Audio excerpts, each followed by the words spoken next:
Everybody, good morning. It is my custom to always begin our sessions together, and all sessions that when we study to sing a little bit. Are we gonna soak? You're going to la'asok b'divrei Torah. So Right. Baruch atah Adonai Eloheinu melech haolam, asher ki tishanu b'mitzvotav v'tzivanu la'asok b'divrei Torah, which I translated, he remembers to soak yourself in the Torah, to immerse yourself in the Torah. Not bad. I came up with that one myself. Yeah.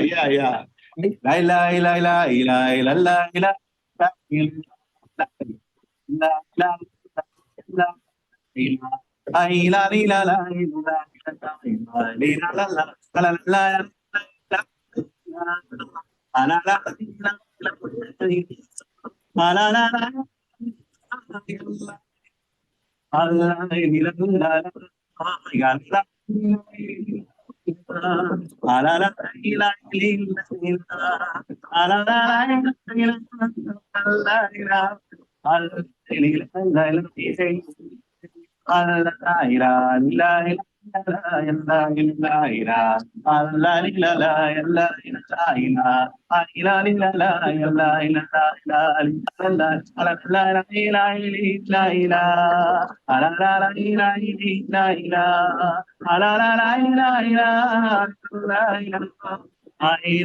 la la la la.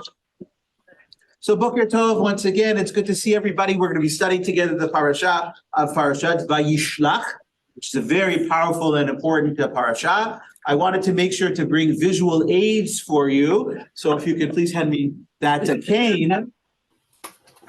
This is my cane. I had hip replacement surgery 3 weeks ago. By the way, I had booked to do this date long before I even thought about what the parasha was, but of course, a little bit to do with this week's parasha, and of course, Yaakov Avinu getting hit in the hip, and et cetera, et cetera, et cetera. So all I could say is we're not only germane, but we're very hip. Oh, Yeah. So I want to spend a little bit of time. no wonder you gave up your rabbit. Here all weekend. Yeah. Okay. But I want to spend some time with you studying some text. And I really want to try to go through the text. I gave it to you in advance. Some of you may have had a chance to look at it. That's good. If you didn't have a chance to look at it, that's okay. If you had a chance to look at it, hopefully we'll do a little bit of turning your head and you'll look at it in a slightly different way. One of the important things that I want to underscore, and I'm sure that all of your teachers, and you have so many wonderful teachers, I saw the lineup for the next few weeks, fantastic, great teachers, is that we all try to share with you the notion that comes from our rabbinic tradition, which is that there are shivim panim la Torah. There are 70 faces to the Torah. What does that mean? That means it's different. 70 different people will give you 70 different impressions. But when it says there are shivim panim la Torah, I thought it means you're supposed to do it 70 times in your lifetime. well, And that each might. time you're in a different position. You know what? And you'll read it. That's a great interpretation. You should do it at least 70 times. Look at it 70 times in your lifetime. But all of that being said, I think what the rabbis are trying to suggest is there are lots of ways in which to look at the Torah. And I still remember when I was a kid, I went to day school. So one of the blessings of day school is you become facile in a day school because it's part of your curriculum and you're doing it on an intense basis. It doesn't mean that supplemental schools can't do very successful things as well, but a day school is kind of an environment where it's very natural. And so you're in that environment and you're learning a lot. And I still remember being in class one day, and there's always one class clown. By the way, it wasn't me, okay? I mean, I like to have a good time, but there was definitely a guy who was a class clown. I won't remind you of his name. Probably you won't know him, but he's somebody who's relatively well known. And so he stands up in class and he says, Rabbi, for God's sakes, we've looked at this parsha so many times. Come on, what is there new to learn from this parsha? And the Rebbe said, I won't say the guy's name, sir, please sit down. And then he went into a diatribe about a completely different orientation than any one of us have ever thought about. And the young man, being, I think, a little bit self-aware, said, Rebbe, it's really true. I never would have imagined that the Torah was actually saying what it is that you're saying. And so the Rebbe, kind of smiled and said, this is shivim panim la Torah. There are at least 70 faces to the Torah. And it's a great blessing because the longer that you live, the longer you have the opportunity to look at different aspects of what the Torah is all about. Think about the Torah like a diamond refracted in the light. If you turn it in a different direction, you see different kinds of things. And so the diamond in front of us is this Parashat HaShavua, this very powerful Parashat HaShavua, Vayishlach. So for those of you who haven't been sort of involved, remember, we're still in the midst of the narratives, the stories that have to do with the patriarchs and the matriarchs. And in particular, this Shabbat, we're dealing with Yaakov Avinu, right? With Jacob, our patriarch, whose name, of course, becomes Israel. And it's interesting, if you ever want to do a dissection of the text and try to understand, when does the Torah use Yaakov and when does the Torah use Israel? There's a thesis in there, if you would like to write a doctoral thesis about how it works and why it works. Materialistic versus spiritual. Maybe materialistic versus spiritual. Let me just say the following. Having done this analysis before, it's never neat. You can't put it in a little package. And the rationales for why it uses one over the other, we could try to do it, but it's not consistent, okay? And by the way, please remember, at least from this rabbi's perspective, that the Torah is not whole cloth. That the Torah was created by a series of authors and editors and redacted over the course of time. He's looking like, oh my God, this is craziness. I am a student of the Jewish Theological Seminary of America. The historical criticals doesn't mean that it's not holy. Doesn't mean it's not important, right? I always say, don't take the Torah literally, take the Torah seriously, okay? Literal looking at the Torah doesn't take us anywhere. And it negates the fact there's a historicity to the text that we have in front of us, including undergoing many hands who've added and edited and find ways in which to fataichen fabeser, to kind of do something with the text that makes it more meaningful. But all that being said, if you want to look at it, it's an interesting idea to think in your own mind when you read the text, when do they use Jacob and when do they do Yisrael? And when does Jacob refer to himself as Jacob? And when does he refer to himself as Israel? And when does his family refer to him as Jacob? And when does his family refer to him as Israel? And what's trying to happen? We could have done that exercise. That would have been fun, but that's not really what I wanted to do, okay? What I wanted to do is to look at one section of the text and take you through some medieval understandings of a particular moment in time, and then take you into the contemporary reality for a psycho-spiritual understanding of the text. Good? We're all good? Everybody have the text in front of them? So you have a Chumash. If you want to open the Chumash, you can take a look at the text that we're going to look at here, which, by the way, is Genesis, right, 32, verse 23, and the verses that follow. Okay, 32, and it starts, chapter 32, verse 23. Oh, come on. You should be able to find it on your own. 200. Okay. Page 200. Thank you very much. Okay, so you can use the text of the Chumash. You can use the text that I have in front of you as well. Do I have a volunteer to do some reading in English? Okay, but read good and loud in the King's English, please. Good morning. Nice to see you. You want to come join us? We have. He's gonna read. Okay, very good. Okay, Tov. You ready to read? Okay, please. That same night he arose, and taking his 2 wives, his 2 maidservants, and his 11 children, he crossed the ford of the Jabbok. Okay, everybody know what a ford is? Please don't say it's a car. What is a ford? A tributary, or really what it is what? It's kind of a sandbar, right, in the midst of water, right? So it's sort of dry land in the midst of an area where there is usually water. Yeah. So it kind of takes a kind of a path. And so what he's doing, he crosses this ford, okay? And by the way, whenever you have a crossing over from one place to another, what do you think? What do you think immediately? New chapter. Meaningful. Right, meaningful, new chapter. Something's about to happen. The crossing over, think about it. The greatest example of a crossing over in the Torah is Red Sea. the Red Sea, the crossing of the Red Sea, the Sea of Reeds, right? More accurately, the Sea of Reeds. And what does that signal? It signals freedom. And if you think about it, right, the crossing at that point in time is going from a place called Mitzrayim, which means the narrow place, Egypt, right? It's narrow, into expansiveness. And right, it's a birthing canal of the Israelite people. They go from Shiabud li geula. They go from being stressed, they go from being enslaved, and they open themselves up to possibilities. If you don't see that, you don't understand the play that's going on within the text. It's not just a geographic reality, it is what a psycho-spiritual reality. If you open yourself up, right, to live as free people, and when I say free people, they're going from being slaves to being servants. Ana avda de kuchabrichu. We say it every Shabbos when we take out the Torah. We are servants of the Holy One, whose Torah we revere, right? That's the concept. We are avadim. We are not slaves, but servants to God. And that choice that we make is a very powerful choice, but it's an expansive choice to go from narrowness to something expansive, okay? So the crossing of a river or crossing from one location to another is not just a physical geographic shift, it is a psycho-spiritual shift from narrowness to expansiveness. Everybody with me so far? And so you almost understand that this is a moment of dun, dun, dun, dun, dun. You can almost hear the music. And he crossed over. And then the rest of the story, right? And then the rest of the story. You're doing great. We read one verse. Go ahead.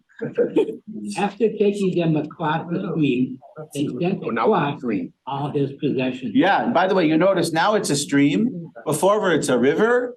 Part of this is, by the way, English hates redundancy, whereas Hebrew loves redundancy, right? Hebrew loves redundancy, but English hates redundancy.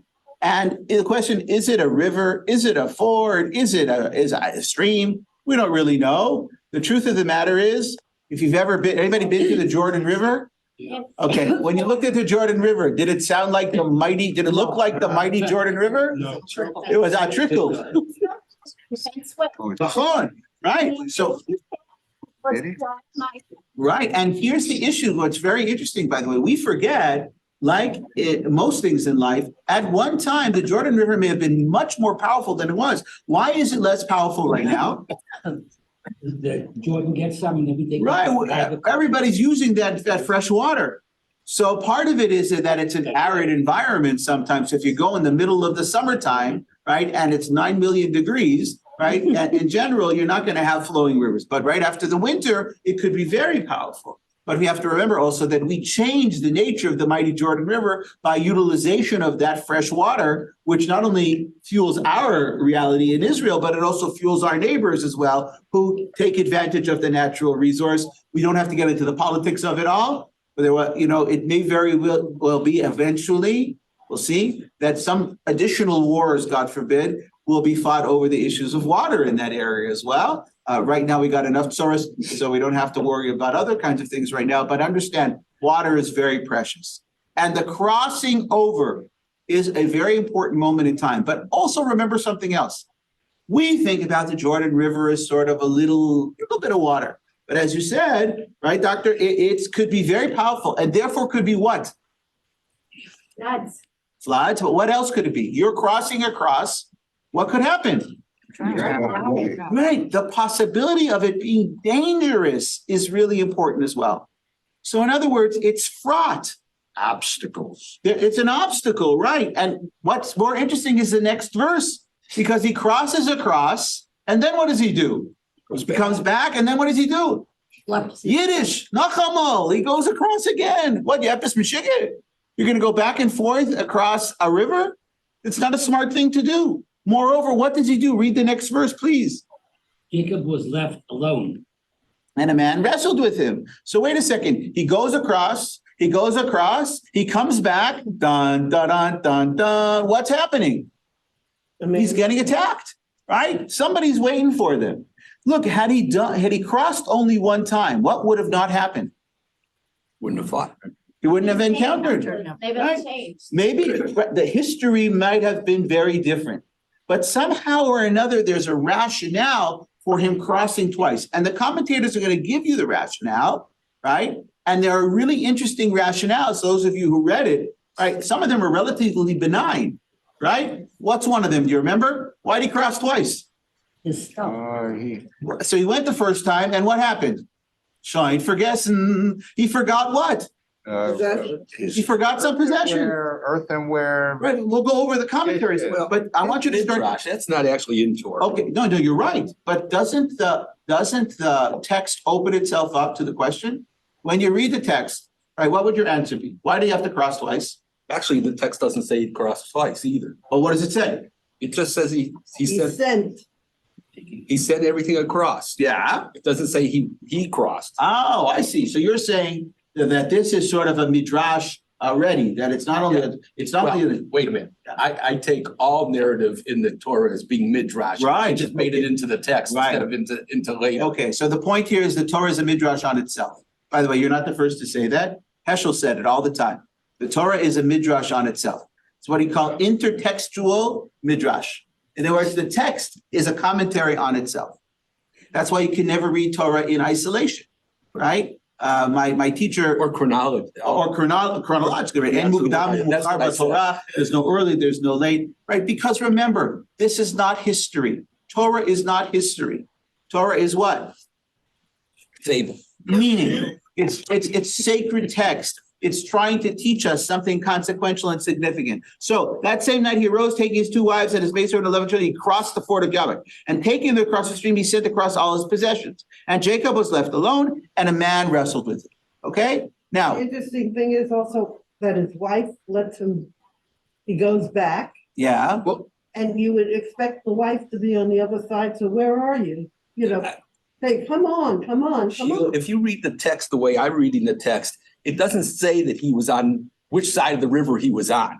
He sent everything across. He probably went with them and he was on the same side. He just didn't go as far as they went. but it's interesting, you know, if you look at verse 24 in the Hebrew, Vayikachem, Vayavrem et hanachal, he crossed them across the nachal, across the water, Vayaver et asher lo, and he takes that which belongs to him. And by the way, there are many midrashim that actually say he went back and forth. He was going back and forth more than 2 times, over and over and over again. He was going back and He forth. had all these possessions, I mean, he had possessions. And here's the issue. It's probably because. Too. Okay, so you could say it's so much to take, right? But you could also say the following, and here's where I want to finish this debate. We can go on forever, exactly, just on this line alone. What I think is happening here is think about the psychological position that our patriarch is in. What kind of position he is? What? He's all alone. He's all alone, but before that, He's scared. he's scared. So what do you do when you're scared? What are you when you're scared? Back and forth. You are not well organized. You are all over the place. I forgot this, I forgot that. I'm back and forth. There's an anxiety that comes that creates a certain kind of disorganization. If you ever watch people move, right? You know why you hire moving companies, right? Because the anxiety of you doing it, right? And by the way, there's anxiety with that too. I still remember when we moved from New York to go to St. Louis, we moved our stuff, right? But the shul said, we don't want you to do anything, Rabbi. We want you to get there. We're coming one day. We're going to bring a truck. Everything's going to go. We're going to move you 100%. So they really did. They showed up. They took everything. We arrived in St. Louis and they opened the truck and there's this horrific smell. They took the garbage. So remember, we had 4 children, right, at that time, all under the age of 6. Okay. So we had at least 3 in diapers. Okay, what did they do? They took the diaper genies. Remember the thing, the diaper genies? But what did they do? They took the diaper genies filled with the diapers, right? And they took the garbage and they didn't think I saw open the thing. It was like smelled like you wouldn't believe. Okay. So that's called organized moving. When you move on your own, right? You're moving and you're moving and you're that. And by the way, I just went through this. God bless my wife. She's amazing. But how many times did we move the carpet? How many times did the picture doesn't go there, it goes there. How many times did we move the sofa here, there, and everywhere? It's a kind of a psychological state that we're in, that everything is not quite in order. And add on top of this, the anxiety of what? In the job. Right, we know what's coming. We have a guy that we're about to encounter who's not, at this moment in time, at least in our estimation, very happy with us. So I'm crossing across.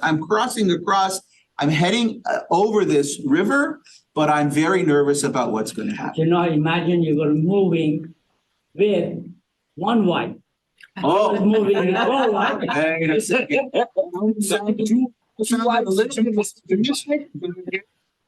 He had 11 kids. And 11 kids, yeah. But it 12, Dina. it also shows that he's more interested in having his family cross over. He doesn't worry about his possession as much. He Well- wants to get them saved. So it's very interesting. Then, I don't want to go into too much midrash, but one midrash actually says that his real intent was to take his family across and then do what? Run away. That Yaakov Avinu was going to run away. from himself. He was going to run away from everything. He was going to run from Esau. He's going to run away from his wife and children. No, not because he didn't love his wife and children. He figured that what? Have we heard this before? You ever remember the story of Jonah? What's Jonah try to do? He runs away from God, right? He figures you can avoid the problem by what? By running away from God, as if God only lives in certain geographic locations. And so if I upset myself and I run away, I can hide from my fate. This isn't, Yeah, yes, Jacob could have thought he only lives in certain places because the angels left him on the way out. okay. So he's good rationale for thinking this way. By the way, it's not just good rationale. Most people in the ancient world believed what? They believed that there were local gods, that the gods of a particular geographic location were the gods that had control over you. And by the way, we know this to be true in Israelite religion as well, because when we do archaeological digs, what do you find amongst Israelite civilizations? The icon. You Different. find all these idols, right? All these statues. Now, by the way, we have it in the Torah. What does Rebecca do when she leaves? She takes it. She takes the father's idols, right? By the way, it wasn't the fine china. It was the idols, right? She took the stuff that had power. You And she, know what they say? Who are they? who are the they? Our sages. Our sages. They say Yes. the entire humanity went from polytheism to monotheism, from polygamy to monogamy. Yeah. Guess what? Sorry. There's no such thing as what? There's no such thing as what? A complete break from Your path. your past, right? Polytheists will remain somewhat polytheistic. P.S. There are many practices in Jewish tradition that we practice to this moment in time that the rabbis of blessed memory, the sages, now we're talking about the rabbis, right, who are in the first centuries of the Common Era, said this is minhag shtut. You know what a minhag shtut means? Dumbass. Mishagas. Yeah. Mishagas. You want to hear all kinds of mishagas? We can talk about it. Kaporis. Take the chicken or the money and believe that what? That you can be expiated by virtue of the fact that you wave a chicken over your head. And the rabbis say this is the greatest form of avodah zarah. This is so kind of almost an idol worship. This is foreign worship. Why do we do it? Why did the rabbis allow for it? When did it start? Who knows when it started? The truth of the matter is it probably didn't come from, it came pre-Israelite. People did it in other places and it was powerful and important to them. Look, take a look at this, okay? When we do a lulav and an etrog, it says in the Torah, "Kaftem lachem," right? Take for yourself all of these symbols, right? And wave them before the Lord. Do you think that's exactly what it is that God really wanted? Did God really want that? Or what really happened? This was an ancient fertility rite that was going on, right? P.S. You ever think about what these symbols look like, what they stand for? I don't have to go into the detail, just, right? I did, it's on my mind. Are you a psychiatrist? No, but she is a doctor. No, she is. I know. But the point is what? There's many things that we hold on to as Jews that are very important to us that many people will say, this is epis mishagas.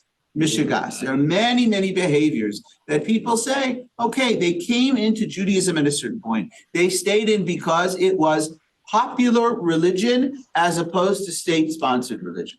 And the rabbis, to the best of their ability, tried to weed out those elements, but certain elements would never fall by the wayside. Never, never. Kaparis is one of those traditions that is so important to some people that if you missed it, it's like missing Kol Nidre. By the way, Kol Nidre. Kol Nidre. The rabbis didn't think, you don't see it. If you go to a Sephardic machzor, a pure Sephardic machzor, you don't see Kol Nidre. Why?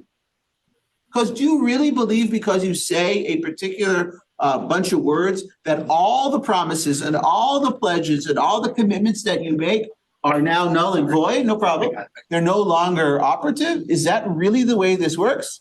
Right? They're as if they didn't exist. Would you want to belong to a tradition that says that? Do you think that you come Kol Nidre night and because you earnestly say some words or not so earnestly say some words, just simply say some words, that all the promises that you made and all the pledges that you made are no longer operative?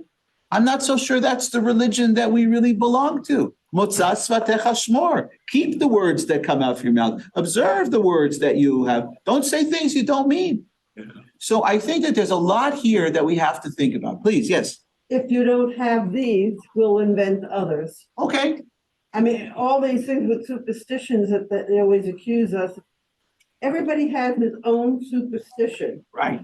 You have chamsas, Is it? and you have the red bintel that you put on the baby's crib, and all this other kind of stuff, and the antecedent. By the way, it's all mishagas, but guess what? It's our mishagas.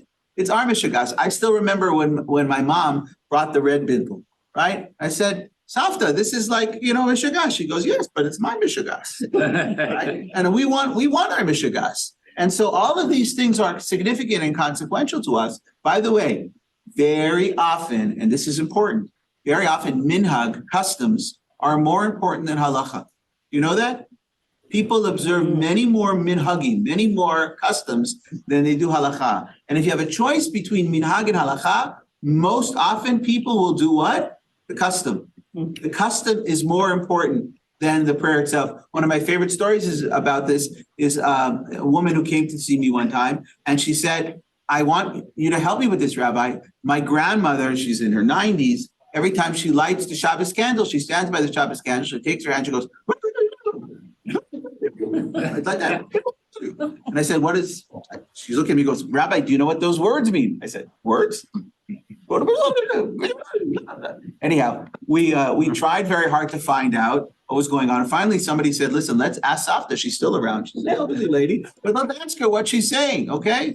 She said, I'm saying, Baruch Hu Uvaruch Shemo. And she said, that's exactly the way my Safta did it. My grandmother did it. And she did it in this high-pitched voice. Blessed is God, blessed is God's name. But by the time it got corrupted, it's and now you have a whole generation of people who are not saying any words, saying, so you sound like a chicken, right? But the truth of the matter is so much of that. And by the way, when you say to people, it's Baruch Hu, Baruch Shemo, they're not going to say that. You know what they're going to do? No. Because that's the way that Bubba did it. It doesn't matter, right? It doesn't really matter what really happens. And it's interesting to me, I was making Kiddush last night, and I was thinking about how my father said Kiddush. Now, my father can't sing a lick, unfortunately. My mom sings because my dad cannot sing. Okay, so she can't sing. But we often will sing in this crazy tone that is not melodic at all, but it's all because of what? Because that's the way Sama does it. That's the way he does it. So we do it too, off key, right, with a certain cadence and a certain rhythm. Is that you? Yeah. That's him. That's him. Even though what? Even though it's not the way we used to do it, okay? Or even it's not the way it should be done, but it is the way we've done it. But let's go back to the text, okay? I was going to just. Yes, please.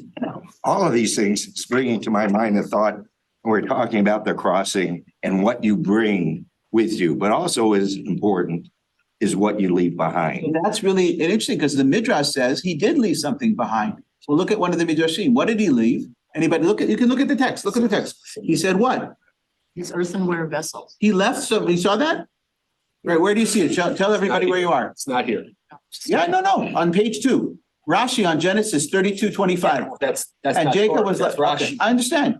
But it's actually the Gemara. He had forgotten some small jars and he returned for them. Okay, the Gemara, the Babylonian Talmud said he crossed across again to do what? To get some small earthen vessels.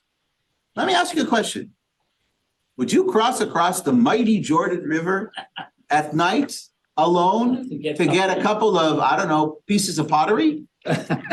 Maybe Well, people Hold do on. it. maybe his father's. No, don't give me the maybe. I want to get to the maybe, but first start with yes or no. If you left, right, you packed up your whole house. No. You're 100 miles from where you left. Would you turn around and go back and pick up, I don't know, 4 styrofoam cups that you left in the closet? Sentimental value. If you went back because you left a few stones, you would say, would you go back for a few stones? But if they were diamonds, you might go back for those stones. Okay, but it says earthen vessels. And by the way, earthen vessels in antiquity were the equivalent of what? Styrofoam cups. Oh, no, we don't, not supposed to use styrofoam cups. Paper cups. In other words, it's stuff that what? That may have sentimental value, but it has really no value. It had, And so the question is, why does the Gemara, and you only have to learn the rest of the Gemara to understand why did he return? he And so had, the Gemara, one second, the Gemara goes into a whole conversation of why did he return? And then they fill in with the blank, at least of one of the possibilities is that what? He's not gonna get to this. He didn't really want to go. He was looking for any excuse to go back and do what?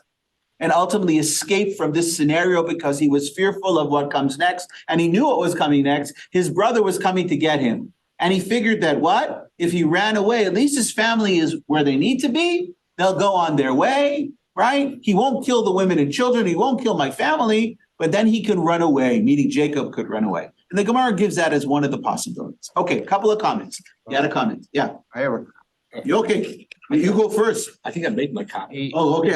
I missed it. they, If you want to believe the vessels, Yeah. they had the idols in. Okay, maybe they had idols in them. Maybe the vessels themselves were I know idols. sometimes I turn around, sometimes I don't if I forget my cell phone. But you're talking- Okay, It depends on where I'm going and how long I'm gonna be gone. that's true. Okay, so by the way, it could simply be that what? People forget things.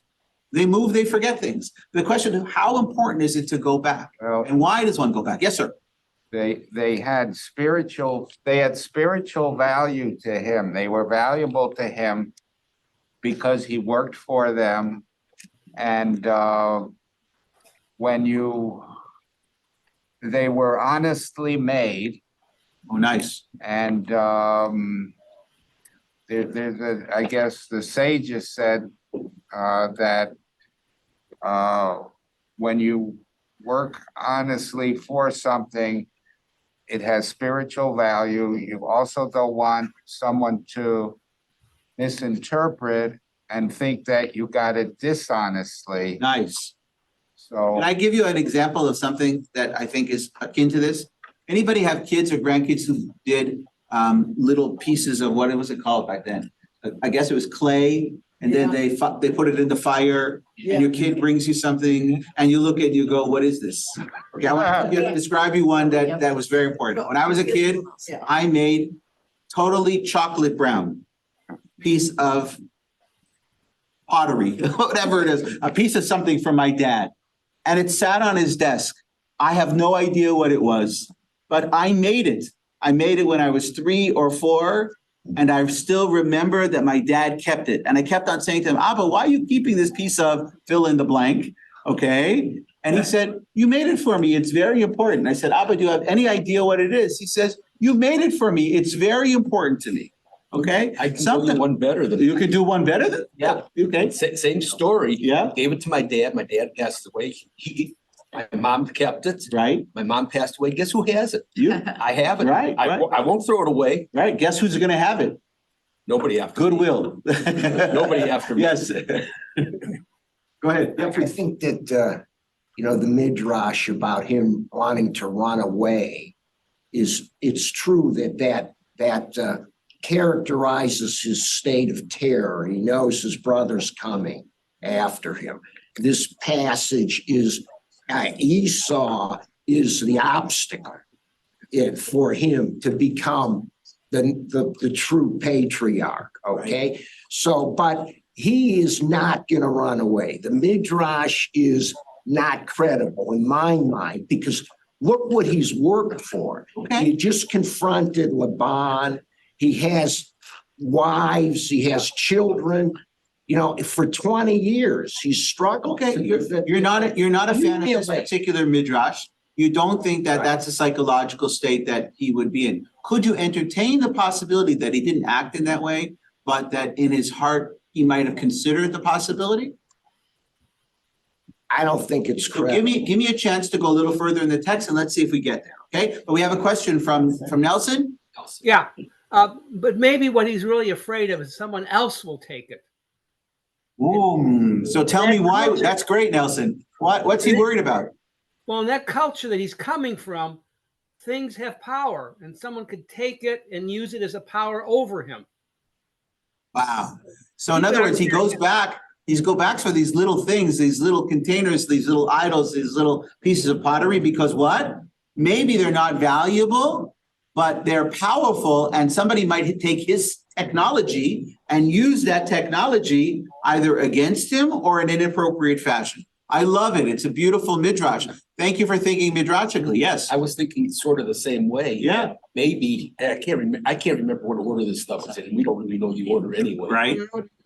But that he didn't want Laban to come and get it. I think that's what we were saying, Yeah, right? Yeah, but I'm specifically saying Laban. Yeah, you don't want Laban to come get it because it would give him a leg up, as it were. Well, that was what Rachel was thinking by taking the teraphim. You think so? That's one You think so? One interpretation. I gotta tell you, I think Rachel still believed in those teraphim. Well, Because right. that's the reality is that what? It's not that somebody else will have them. There are two reasons. One, you might believe in it. And one, you don't want to give somebody the possibility of utilizing something that has power. By the way, you ever see children? I got four kids, okay?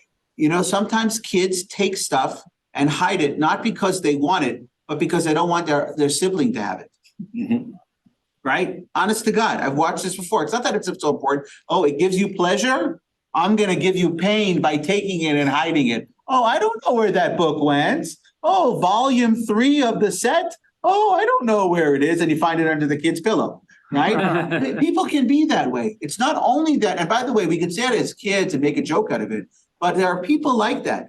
If I don't have it, right, it's not mine. Nobody should have it, right? It shouldn't even be available. And that kind of orientation to the world is one that I think is very, very, very dangerous. And I think it has to do with people who want control and power. Can we try to do a little more text? Okay, do you mind? Go ahead. Where are we? 26? Yeah. Jacob was left alone, and the man wrestled with him until break of dawn. When he saw that he had not prevailed against him, he wrenched Jacob's hip at his socket. No, listen. The socket of his hip was strained as he wrestled with him. Okay, why does the angel do this, or why does the man do this? What's he trying to do? Not let him go backwards. Again, not let him do what? Back and forth, to the midrash that he went back and forth many, many times. In other words, the angel or the man who assails him is doing what? He's saying to him, no more going backwards, right? You're going to limp the rest of the way. And by the way, just as a person now recovering from a hip replacement, right? The getting out of bed to walk from one room to the next, for those of you who've had ailments, right? It's not so simple. So what do you decide? You decide what's worth getting up? What's worth making the move? And by the way, take it to a spiritual, emotional place. Well, as we get a little older, you stand up, right? Why was the clicker invented for a television set? Laziness. Okay, it had to do with a certain kind of laziness, right? And by the way, the question is now I see people have 3 or 4 different controls, right? And this controls this, and they got the one for the shades that go up and down, and they got the one for the lights that go up and down, and you've got Hey Siri, right? And you got, right, and in terms of, right, and it turns on your lights, and it turns on your bathtub, and there's a whole host of things that is it worth to get up for? And part of what's happening here is, and by the way, there's a whole notion of what's called in the Jewish tradition, sachar halicha. Anybody know what that means? The merit for walking to do it, right? Doing the mitzvah, the preparation for the doing of the Walk mitzvah. on Shabbos? Well, in part, it has to do with why one walks on Shabbos, but it has to do with any kind of preparation, right? Preparation is really key. You get a mitzvah for thinking about how to prepare for it. You By have the to way, remember it. pardon me? You remember what you've done. That's true. Look, Otherwise, if you don't, it's just like, yeah, you can read the book. I can read this to you. right. But if I've read it before, I will read it with more meaning and I'm more likely to retain it. I take a moment to pause for a second. Think about beautiful meals that have been created, right, over the course of time. Whether you created them, your spouse created them, your family created them. You know, when you sit down to eat, you know, I noticed this last night. How long Paulie took to prepare and how long it took us to eat. It took 3 times as long to prepare the food as it took for us to devour it. Only 3 times? Only 3 times. Right? We're fast eaters. So the point is what? The point is there is something very special in the hachana, in the preparation for something. And I think it's important for us to understand what's happening here. Likely, the tradition wants us to understand that they wanted to propel our patriarch forward. Left to his own devices, he might have done what? Bum, bum, bum, bum, bum. Oh, I forgot something. He could have continued this process and he would continue to vacillate between moving forward and not moving forward. And how long in our lifetimes have we been in that position where we've had to make determinations, right? Should I buy the house, not buy the house? Should I buy the car, not buy the car? Should I put the solar panels on, not put the solar panels on, right? All the things that we vacillate about when we make determinations. Why should it be any different when we think about a spiritual pursuit as well? Right? By the way, those of you who've joined synagogues, how many synagogues, just by show of hands, how many synagogues have you belonged to in your lifetime? If it's more than 5, watch out. But how many synagogues have you belonged to in your lifetime? 3, 2, I don't know how 3. to count. I don't know how to count. Okay. No, I mean, 'cause- Not how many shuls have you been thrown out of?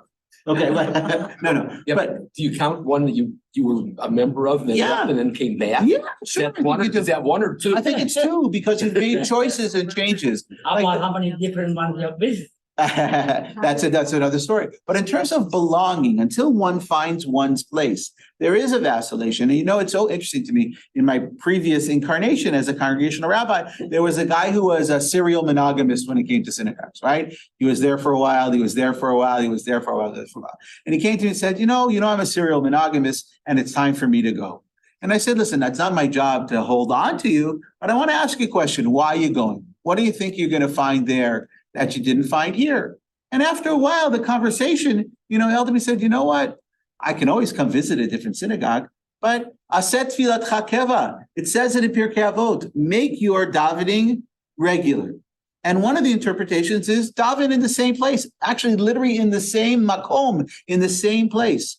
You know how we know this? Same seat. You know how we know this? When a person is an avel, a mourner, what are they supposed to do? Change their seat in the synagogue. Oh, really? When you're a mourner, you don't sit in the same seat that you sat in. I don't know if you know that. Yeah. Right? That's very hard for people because, when you come to shul and somebody's sitting in your regular seat, you don't say Shabbat Shalom, Shalom Aleichem. You say, you say, that's my seat, okay? It's sort of a joke, but it's interesting that used to be the tradition.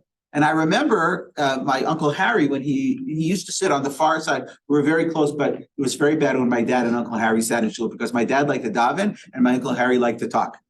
Okay? But when Uncle Harry lost his father, he changed seats in the shul to come sit next to us. It was the beginning of the end of davening. Okay? My dad was so happy when my Uncle Harry finished Avelus and he moved back to his regular seat. My dad was like, it's like Simchas Torah. Okay?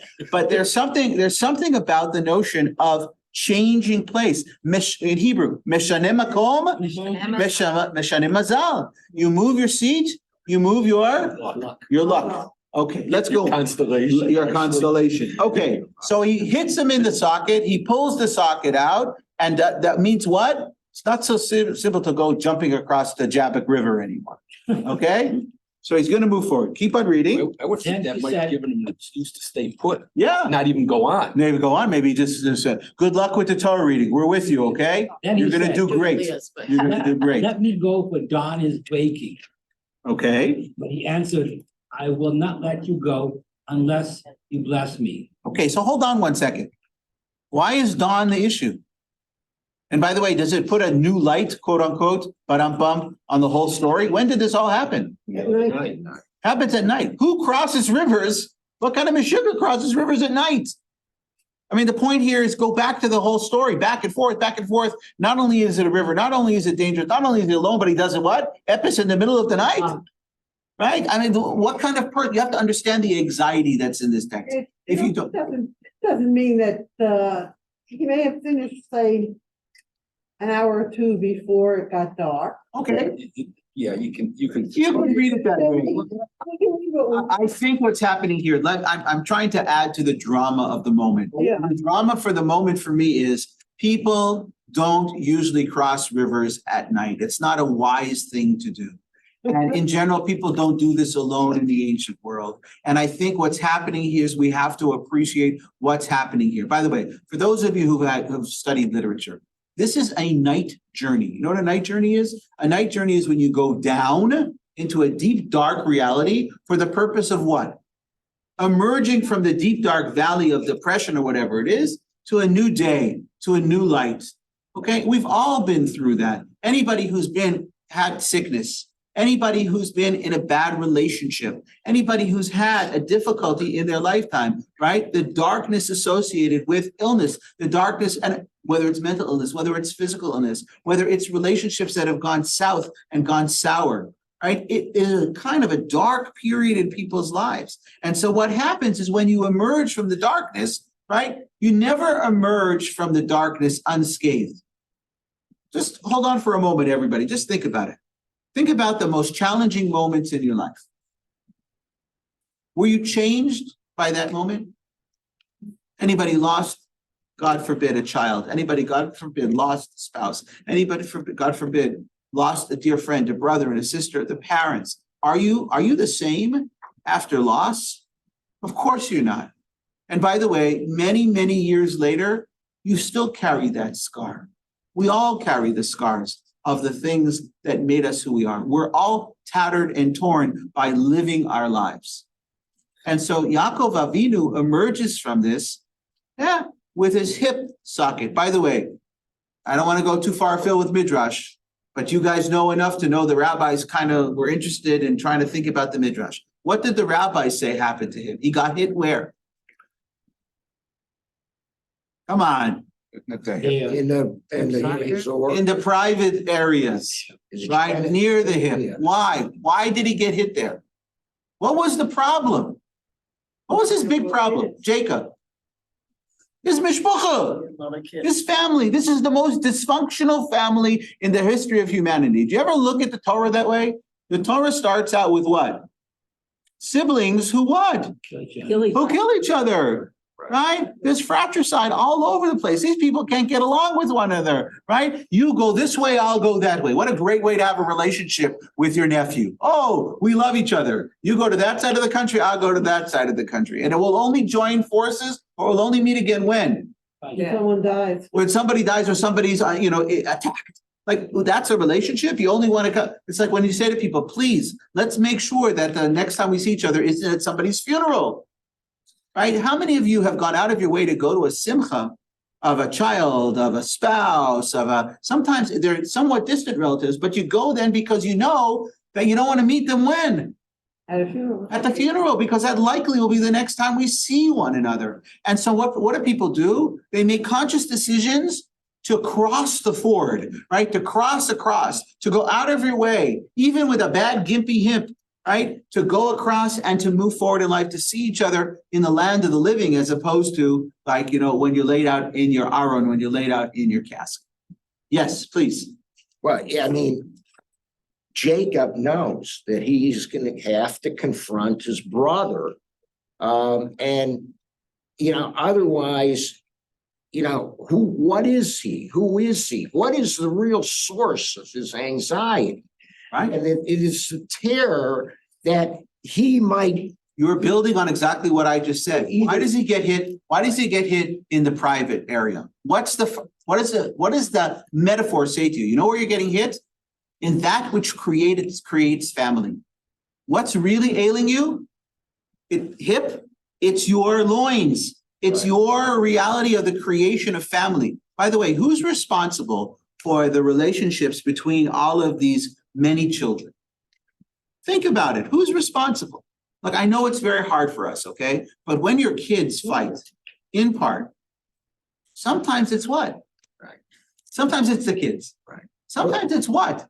The parent. We, in part, may have set them up to be in conflict with one another. It's a natural thing. It's the source of sibling rivalry is that there's this tension between the family you grew up in, the family of origin, and the family that you create, family of procreation. Right. And he has to reconcile with his brother because it's still his father's son. It's his brother, and he can't become the genuine. So now we have to throw out the Midrash. What does the Midrash say about this encounter? Who did Jacob encounter? Do you remember what the Midrash says here? Esau is the angel. So we have many, many different Midrashim. One is that he encountered Esau, literally that he encountered Esau or the angel of Esau, okay? There is an amazing midrash that says that the face of the assailant kept on changing. Now listen to the faces. One face you already mentioned. It was his brother, Esau. Second face was himself, right? He encounters himself. And the He has to face- look himself in the eye and say, shame on me for all the sorrows that I created Right. for my children, for my family, for my brother. I am partially responsible for the reality that we have not seen each other for an extended period of Well, time. he deceived his brother. And he deceived his brother. Oh, this So the blessing. shame that comes from, finally, the shame that comes, and the other face was what? The face of the angel of the Lord. In other words, that what? Yeah. All of what you're seeing here is what's really going on psychologically within you, that you are facing yourself, you're facing your nemesis, you're facing the Lord. You are really being seen for the first time in the totality of who you are. Look, you know what to do? Want to do an exercise? Take a picture, okay, of your face. Then take your right side and your left side and combine them, right, left. You know what I'm talking about? Do you know what your face looks like? Not your face. Not your face. Because the two sides aren't the same. Right. It's not just the two, everything is different, right? You are no longer who you are. Or maybe it is one way to look at who you really are. And what's happening in this encounter is that Jacob, our great patriarch, Yaakov Avinu, right, becomes known as Yisrael, the one who what? Prevail. Yisrael here is the wrestler. You're wrestling, who are you wrestling with?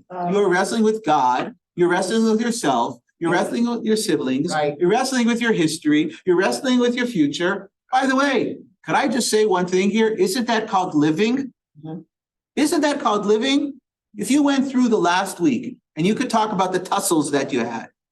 Okay, I can talk about the fact that the lawn guy didn't show up. Hire a snow guy, you're paying for the whole season. The first time it snows, as they say in Hebrew, lo dubim velo yar, right? No bears and no forest. Like the guy doesn't show up. I called him 9 times. I paid him the money in advance for the whole season. He doesn't show up the one time it snows. Okay, when I got a bad leg. Okay, but the point is what? The point is the reality of our lives is it's complicated. And at any moment in time, right? We just want a little bit of what? Check it. We just want a little bit of equanimity, but understand that what? Equanimity on some level is not our lot in life. You know, I say to people all the time, if this is the world that you live in, it's called what? Death. EKG. Dead.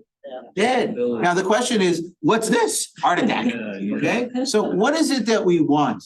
And I think in part, the Torah is saying to us in this encounter that in order to live a full and true life, right, one has to what? Be in constant wrestling with the elements of ourselves, let alone the elements that are outside of ourselves. And by the way, it can be exhausting to live in this kind of way. I always say to people, being Jewish is a great privilege, right? But it's also a reality of, pardon the terminology, and I don't mean this clinically, a kind of neurosis. We are on some level, by design, a neurotic people. Why? Why? Remember the story about the guy who goes into space and takes his talis and tefillin with him? Right, you know what he's doing all the time? On the tefillin, off the tefillin, on the tefillin, off the tefillin, shoppers. Because, right, you have to think about it. It's an amazing So you concept. throw a jug from the roof, Yeah. and you don't have to do the tefillin anymore. You know that myth. I know that, but the point here is this, life is complicated. And this story of all the stories that I think we have in the Torah is one that says to us, we are going to be God wrestlers. We're going to be wrestlers with humans. We're going to be wrestling with ourselves. And that is the natural state of being. And if you think you can escape that reality, then you're actually denying what it is to be alive. Now, that doesn't mean you're not allowed to have moments of equanimity. You are. But even in your moments of equanimity, you will know what? That your hip was wrenched from its socket. Anybody here have a chronic injury? Anybody have arthritis? Right? Anybody got arthritis from playing piano too many times, playing basketball too much, whatever it is that you're playing, racquetball too much, whatever it is, it's the reality. That's the one. That's the one that does it. But That's the one for me. But here's the story. Would you have ever traded it? I wouldn't trade it for all the world. This hip was because I played football and hockey and basketball. I wouldn't trade it for as much of the pain is uncomfortable now. The truth is, that was really wonderful. It was part of living. And even the pain of it all is what it means to be alive. Sometimes the pain reminds you that you are alive. Okay, I'm going to go around, start on this side and go this way. Go ahead. I have a question. Oh, you, In but terms you're, of okay. What you're saying, all of this constant flux and turmoil and so forth is reality. But how does all of this tie in for a word that we say so often? I don't know how often it appears in the Torah, shalom. Yeah, The but that, Goyim say, peace be with you. So what is peace and how do you define peace? so shalom, let me tell you. Shalom, shalom, you'll find shalom. Remember that song? I did that as a kid, that playing. Wow, that's a long time ago. But shalom doesn't mean peace. Shalom means what? Complete. Yeah, wholeness. And the fullness and wholeness of life is what? Al advash ve'al ha'oketz. It's about the honey and the sting. Al hamar ve'hamatok. It's about the bitter and the sweet. Right? It's all about those things. Living a life that is like this is called flatline dead. Living a life that's interesting, right, is the reality of our existence. And I'll say to you the following: for all the tzoros that I've experienced in my life, and I can only speak for myself, it's not that I would want to not get rid of some of those things, but those things have made me me. You know, our daughter has a little doll that she has from the time that she was a kid. We call the doll Baby. Baby used to be about yay big. Baby's about this big. Why? Because the stuffing fell out of Baby, right?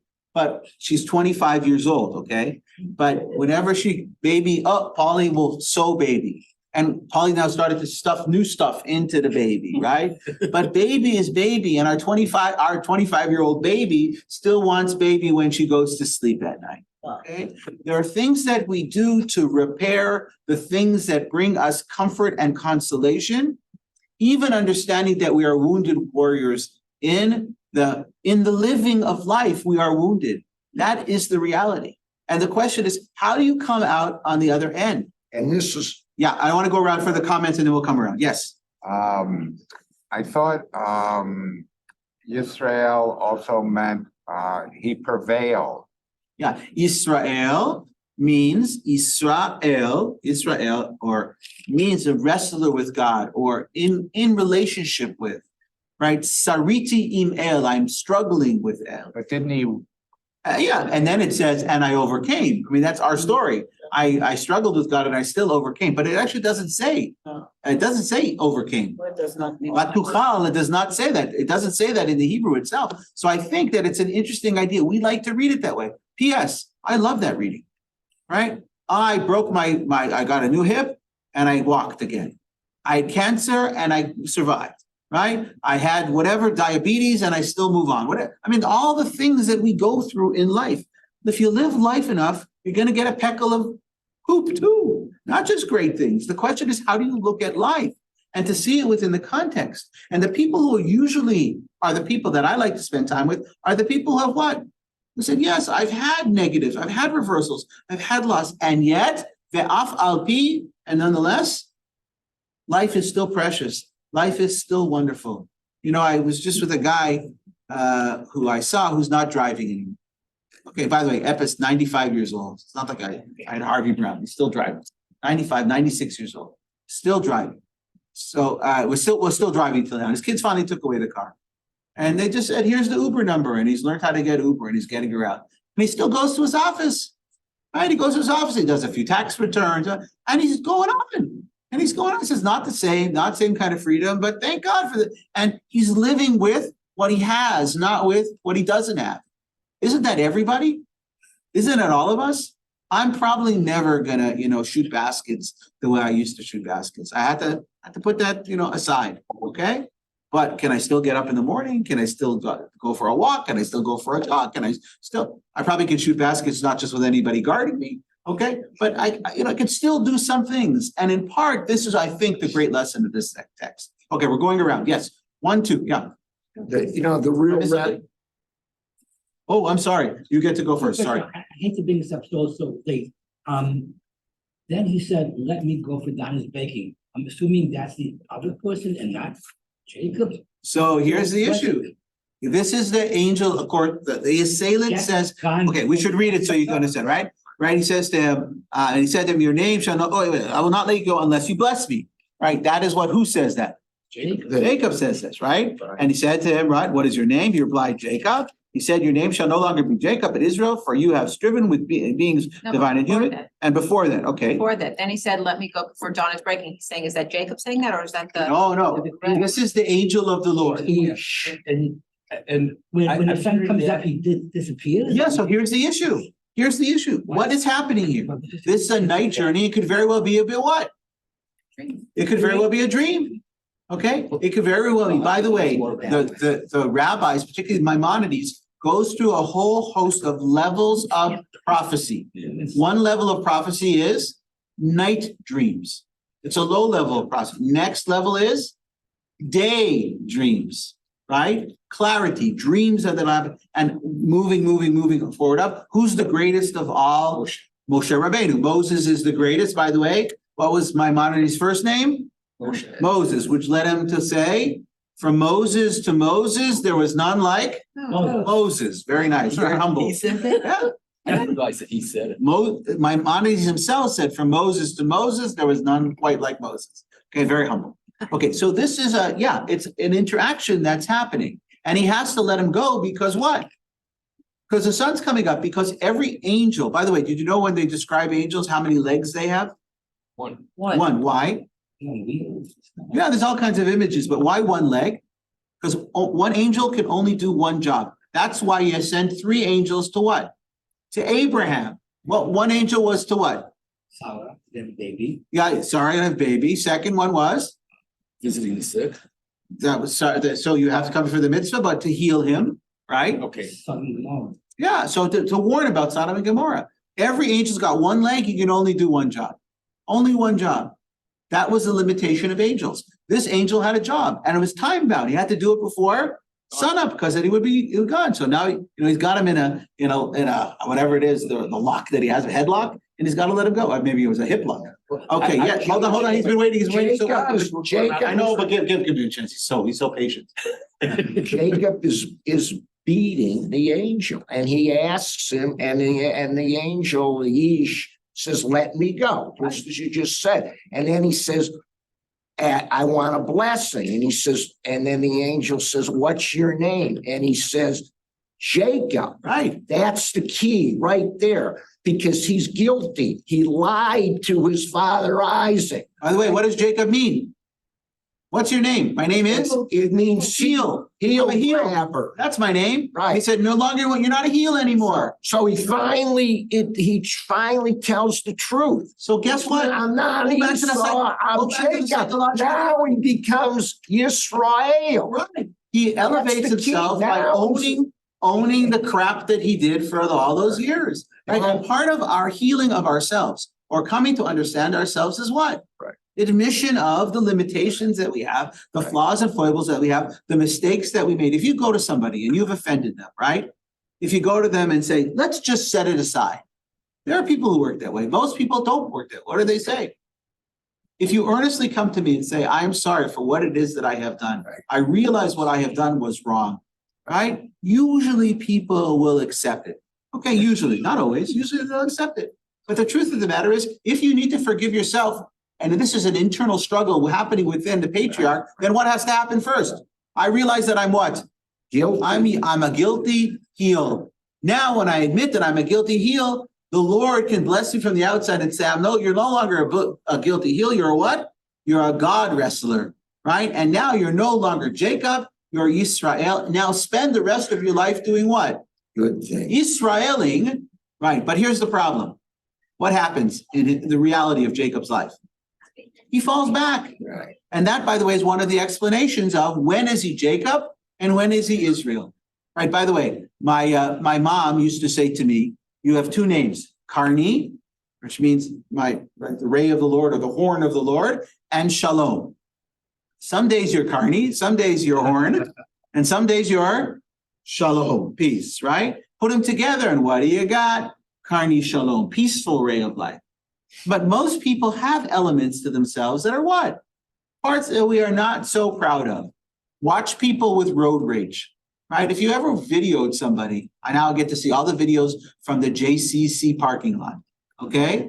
Let me tell you something. I mean, and by the way, it's part of safety. You can see your license plate, you can see the person. There are people who are the nicest people in the world, and you watch them drive in the parking lot as if they're like, and I'm sure it happens here in the shul too. And I'm sure it happens almost everywhere. You ever see people fighting for a parking spot to get into a gym? That's the one thing I cannot believe. Right? People fighting for a parking spot to go inside and run 5 miles. I never saw such a thing in my life. You have the guy in the parking lot, in the parking spot, right? You're gonna go inside and run. So you're gonna 5 steps to get closer to the gym, like for this. But people have elements of themselves of kind of wanting to win. Okay, we have 2 more comments. I just Rebbitzin want to first. say that this leads to innovation. When you're struggling with things, that's when you have innovation. Yeah. So guess what? Discomfort births opportunity and births creativity. Look, you ever look at tormented artists, right? Van Gogh, tormented. By the way, don't go so far. You ever look at the Menachem, the Bratslav Rebbe? Bratslav. The guy dies of tuberculosis at 39 years old. I didn't know Right? that. Yeah, dies 39 years old, right? Rabbi Nachman Bratslav, right? It says what? You shouldn't be afraid, right? You can't get depressed. You know why he says all those things? Because he was a manic depressive.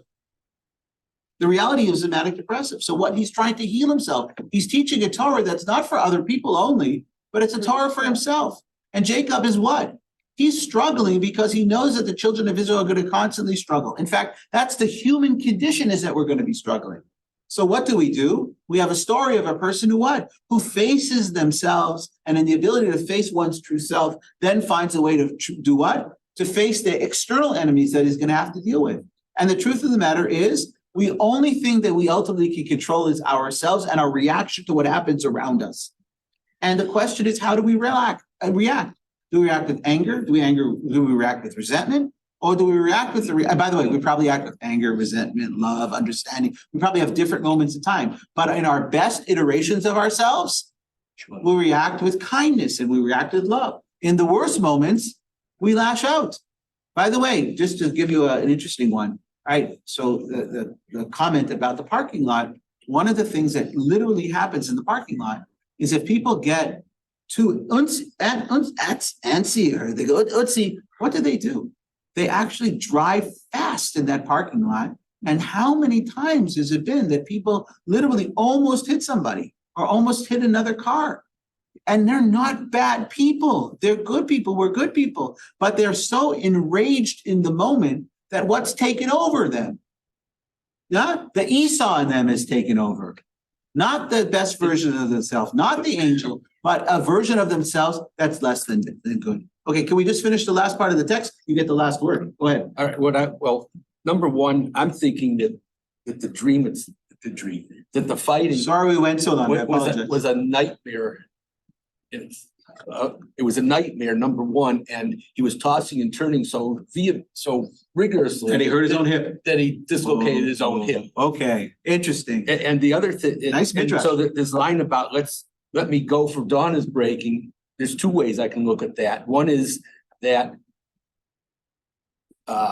if you can recall the Haggadah, I think you can. When the students come in to Rabbis, it's time for to the morning Shema. The angel had to go do the Shema. But the other way to look at it is, it's time for me to wake up from this dream. Okay.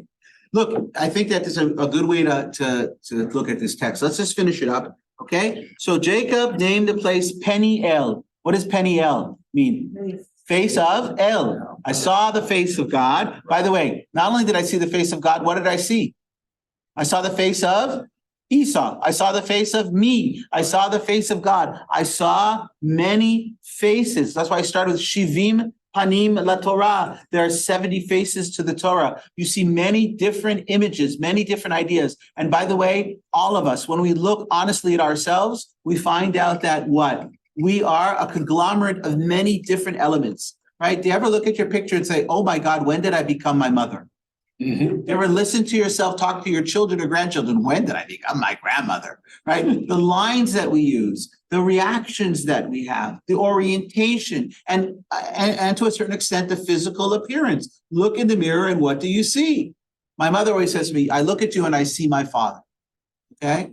It's a very nice thing on some level, I think, right? On some level, I hope so. But probably there are moments maybe that it's not so nice. I don't know. You know, he's the same father who was a father. Sometimes spare the rod, spoil the child. At least that was the old days. Sometimes she got a zest from the tati. Okay, sometimes it wasn't so pleasant. But you remind me so much. I hope she means it in the nicest ways.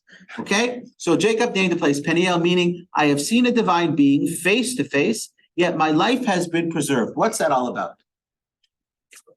But Moses couldn't see the face of God. Right. He would die. Right. So generally speaking, we believe that when a person sees the face of God, one cannot withhold the power of seeing the face of God. And so what happens? One leaves the world. Yeah. Okay? Peniel. But did he really see the face of God? What did he see? The face of Esau. Okay. That's who What he else did he saw. see? Come on. Let's make sure we leave this with at least something tangible. Because that's how he reconciled. Well, I got you. I got your orientation. Does Esau forgive him, or does he forgive? So here's the Esau issue. I forgive believe Jacob. that you're on the right track here. You know what's happening here? He's forgiving Esau. He's forgiving himself. He's forgiving God. The reality is that he emerges from this able to do what? Move forward. But able to move forward, not unencumbered by what? By what transpired in the past. In fact, he has a permanent memory of what it means to be in a night journey, in a negative experience, which is what? The limp that he will have for the rest of his life. That is the reality of living. Living has moments of what? Of casualty, of moments of negativity. The question will be, will you emerge from the encounter, any encounter, with the ability to what? To move forward. Right. That is the question. And by the way, I'm looking at a group of people who've probably had in their lifetimes loss, reversal, sadness, illness. You know how I know it? Because we're all alive. We've all been through those things. And there'll be moments when we saw the nemesis across the way, whatever that means, or the nemesis in here. There are moments when we saw bliss. There are moments when we saw joy. There are moments when we saw sadness. That is the reality of living. And I want to say to you, at least from my perspective, as much as I would like to bless all of us, that we should only have glee and joy, that isn't the reality of living. And what I want to bless you with, and I'll say this very honestly, it was 9 years ago I had cancer, right? Came out of nowhere. I didn't even know. They literally found it by accident. Okay. And I gotta tell you, like you go through it as essential crisis. First of all, as a spiritual person, you say, why me? I'm a guy, I'm a rabbi, I'm doing mitzvahs, I'm trying to live a good life, I try to help people, I get cancer. Right. So you're dealing with that, right?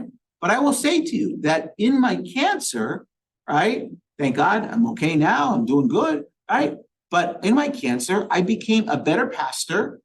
I think I became a better father. I think I became a better human being. I don't know if I became a better husband. I relied a lot on my wife in those days, right? But I became a different version of myself and hopefully a better Peniel, right? A more, I don't know, God-oriented individual because I had more compassion, more understanding, more ability to appreciate that, guess what? All of us are going to experience the vicissitudes of living. That's called chayim. That's called life. And life is filled with the honey and the sting, the sweet and the sour. And this experience says to us all in one wrapped up kind of bow story that this is what life is all about. And guess what? You still have to emerge. And guess what? There's a lot more that happens in the life of this family, good and also challenging, that leads to what? Us. Yaakov is what? What's his other name? Israel. And who are we? Children of God. We are children of Israel. We're not B'nai Avraham. We're not B'nai Yitzchak. We're B'nai Yisrael. We're not even B'nai Yaakov. We're B'nai Yisrael. And it's really interesting because candidly speaking, if I had to choose somebody that I wanted to come from, I'm not always sure this would be the guy. If you had to choose your favorite patriarch or matriarch to come from, who would you choose? Great exercise, right? Would you have actually chosen Jacob for all of his lying and all of his, right? And all of the kind of games that he plays? And by the way, even having this many children in and of itself with this many wives, all of this whole story is really convoluted. By the way, when people from our tradition or not from our tradition read the Bible, what do they think of us? They don't think, They what? they don't think as much as we do. I hope, maybe we overthink it. That's our lot in life. It's very good. I said we're neurotic, right, in a classic sense. Okay, so I want to wish you all a good Shabbos. I also want to wish you the following, that you should see the face of God. You should experience it. And hopefully most of the time it'll be loving, it'll be sweet, it'll be kind, it'll be therapeutic, it'll be restorative, all those kinds of things. But I think also you never really understand light or darkness if all you've lived in is either light or darkness, right? You know the story of the cave, right? If you live in the cave, right, all you know is darkness. So the experience in our lives gives us the opportunity for the variegation of what it means to be alive. And we're very fortunate in our lifetime, I think all of us, when we take stock that in the final analysis, it's better to have lived than not to have lived. And what's very sad for me, I don't see it as much now, but for many, many years as a congregational rabbi, those people who go into dark depressions, right, often don't want to live. And it's because whatever the moment in time that they find themselves in, they are unable to see any light in the midst of the terrible darkness that they're experiencing. So I want to bless you that even in the dark moments, you should see the light. And even if you get a zetz in your hip, you should be able to get up and boogie at some point again, maybe a little less boogie than you did in the past, but you still have a little boogie in your life. Thank Yes. you. Thank you. Good job.